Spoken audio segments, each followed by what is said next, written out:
సిద్దిపేట జిల్లా గజ్వేల్ మండలం అహ్మదీపూర్లో శ్రీ శ్రీ శ్రీ పెద్దమ్మ తల్లి కళ్యాణ మహోత్సవాలు వైభవంగా నిర్వహించారు. శ్రీనివాస శర్మ పంతులు మాట్లాడుతూ 3 రోజులకు నిర్వహిస్తున్న పెద్దమ్మ తల్లి కళ్యాణ మహోత్సవం సందర్భంగా ప్రతి ఇంటి మహిళలు బోనం తీసి డప్పు చప్పుల మధ్య అమ్మవారి ఆలయానికి తరలి వెళ్లారు. శివసత్తుల పూనకాలు, యువకుల కేరింతల మధ్య బోనాలు నిర్వహించారు. పెద్దమ్మ తల్లి ఆలయానికి చేరుకున్నారు. వర్షాలు బాగా కురిపించి ప్రజలు సుఖ సంతోషాలతో వర్ధిల్లేలా చూడాలని బోనాల నైవేద్యాన్ని సమర్పించారు. ఉదయం పెద్దమ్మ తల్లి కళ్యాణ మహోత్సవం అంగరంగ వైభవంగా నిర్వహించారు.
మా గ్రామంలో వెలిసినటువంటి యొక్క పెద్దమ్మ తల్లి ఉత్సవాలు జరిగినాయి.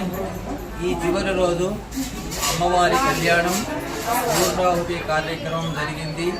మొట్టమొదటి రోజు గణపతి పూజ, పుణ్యాహవాదనం, సర్వతోభద్ర, వాస్తుమండలారాధన, నవగ్రహ పూజ, యోగిని కార్యక్రమాలు జరిగినాయి. ఈరోజు అమ్మవారి కళ్యాణం అంగరంగ వైభవంగా జరిగింది. ఎవరైతే అమ్మవారిని నమ్ముకుంటారో ఆమె మా గ్రామాన్ని, మా రాజ్యాన్ని, మా ఊరును చల్లగా కాపాడుతుందని మేము కాపాడాలని వేడుకుంటున్నాం. హర పార్వతీపతయే హర మహాదేవ హర. Hi everybody, this is Kiriti Damaraju. Like, share and subscribe to Saira TV. Oh Saira!